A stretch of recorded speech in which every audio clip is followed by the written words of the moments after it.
जमशेदपुर, जहां एक तरफ लोग सुरक्षित समाज का सपना देखते हैं, वहीं बुधवार की रात मानगो के ओलेडी क्षेत्र में एक ऐसा मामला सामने आया जिसने सबको हैरान कर दिया। चोरी की सूचना तो थी, घर का सामान भी गायब बताया गया, लेकिन जब पुलिस ने धागा खींचा तो पूरा सच जैसे सामने आ गिरा। कहानी सिर्फ चोरी की नहीं है, कहानी है भरोसे की, तनाव की और उस मोड़ की जहां रिश्ते भी अपराध के बोझ तले ढहने लगे हैं। आज न्यूज़ 5 लाया है इस पूरे मामले की एक्सक्लूसिव, रोमांचकारी और सच्ची कहानी जो आपको सोचने पर मजबूर कर देगी। नमस्कार, आदाब, जोहार। आप देख रहे हैं न्यूज़ 5।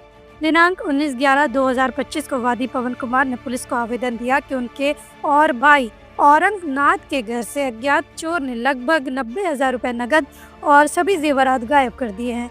मामले को गंभीरता से लेते हुए ओलेडी थाना कांड संख्या 284/25 धारा 331(4), 305 भारतीय न्याय संहिता के तहत FIR दर्ज कर जांच शुरू हुई। पुलिस अधीक्षक नगर के निर्देश पर पुलिस उपाधीक्षक पटमदा के नेतृत्व में एक विशेष टीम गठित की गई। इस टीम में शामिल थे पुलिस अवर निरीक्षक दीपक कुमार ठाकुर, विष्णु चरण भोक्ता, विवेक पाल, विजय कुमार, साथ ही ओलेडी OP के सशस्त्र बल भी। टीम ने त्वरित कार्रवाई करते हुए घर घर पूछताछ शुरू की और जल्दी मामला दिलचस्प मोड़ पर जा पहुंचा। पूछताछ के दौरान पुलिस ने वादी के भाई औरंगनाथ को संरक्षण में लेकर गहराई से पूछताछ की। घंटों की पूछताछ के बाद औरंगनाथ टूट गया और उसने ऐसी बात बताई जिसने सभी को हैरान कर दिया।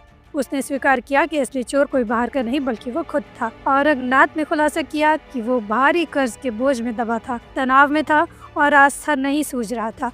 दिनांक 18/11/2025 को जब परिवार आदित्यपुर में एक रिश्तेदार के तिलकोत्सव में गया हुआ था, उसी वक्त उसने खुद के ही घर में चोरी की वारदात रच दी।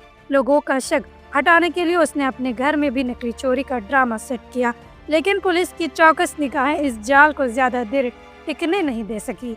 पुलिस ने औरंगनाथ से चोरी किए गए सभी सामान बरामद कर लिए हैं, जिनमें शामिल है एक गले का हार, चेन, मांग टीका, नथिया, झुमका, अंगूठियां, एक Pulsar motorcycle registration number JH05BC9174।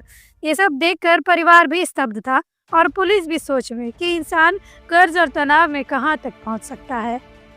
2025 को ओलेडी थाना में सूचना मिली थी कि संकोसाई में एक फ्लैट था जिसमें अज्ञात चोरों के द्वारा चोरी कर दी गई थी। इसमें पवन कुमार नाम के एक युवक थे, उन्होंने वो वादी बने थे जिसमें हमने एक FIR रजिस्टर की थी।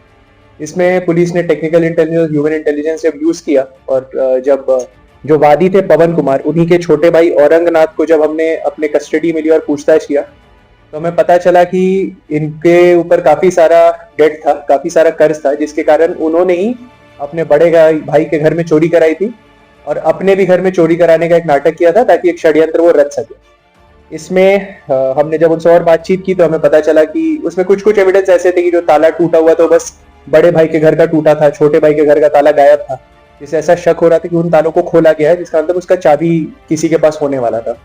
तो जब हमने अच्छे से पूछताछ की और उन्होंने अपना अपराध स्वीकार किया, फिर जो इसमें रिकवरी था, इसमें टोटल रिकवरी एक गला का हार है, एक गला का चेन है, एक मांग टीका है, एक नथिया है एवं एक जोड़ी कान का झुमका और 2 अंगूठी है, जिसमें 100% रिकवरी है। भले ही जो भी क्लेम्स किए जा रहे थे, टेक्निकली जो चोरी हुई थी वो 4 से 5 लाख रुपए की सामान की हुई थी, जो 100% रिकवर हो गया विद इन 24 आवर्स।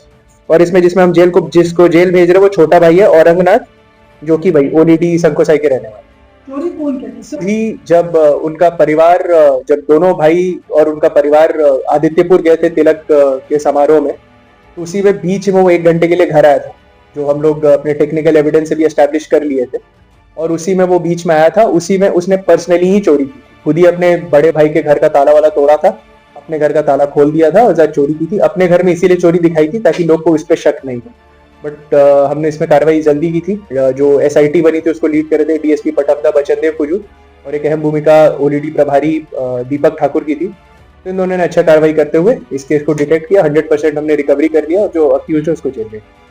इस पूरे मामले ने एक बार फिर साबित कर दिया कि अपराध हमेशा बाहर से नहीं आता, कभी कभी वो हमारी चारदीवारी के अंदर छुपा होता है, हमारे ही घर, परिवार या रिश्तों में। कर्ज, तनाव और टूटते भरोसे ने एक युवक को उस मोड़ पर ला खड़ा किया जहां वो खुद भी अपराधी बन बैठा। लेकिन यहाँ पुलिस की संवेदनशीलता, त्वरित कार्रवाई काबिले तारीफ रही, जिसने न सिर्फ अपराध को सुलझाया बल्कि समाज के सामने एक बड़ा सवाल भी खड़ा कर दिया। क्या कर्ज इतना बड़ा बोझ बन चुका है कि इंसान अपने ही दुनिया को लूटने पर मजबूर हो जाए? क्या आर्थिक तनाव आने वाले दिनों में अपराध का नया चेहरा बनता जा रहा है? इस खबर में केवल अपराध नहीं, एक चेतावनी भी है कि मानसिक तनाव और आर्थिक दबाव को हल्के में ना लें। सहायता लें, समाधान ढूंढें, लेकिन अपराध का रास्ता कभी ना चुनें। यही संदेश है न्यूज़ 5 AM का। अपराध रोकिए, समाज को सुरक्षित बनाइए। लॉन्ड्री की झंझट और दागों की टेंशन से परेशान? सिंपली क्लीन में पाएं धुलाई और ड्राई क्लीनिंग की बेहतरीन सुविधा। फैब्रिक वाइज सेग्रीगेशन के साथ हम इस्तेमाल करते हैं सबसे आधुनिक washing technology.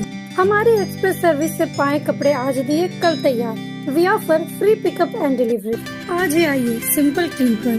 Shop number 3, Sartaj apartment, road number 10, Zakir Nagar, old Purulia road, Mango, Jamshedpur. Simple Clean, जहां हर कपड़ा हो जैसे नया।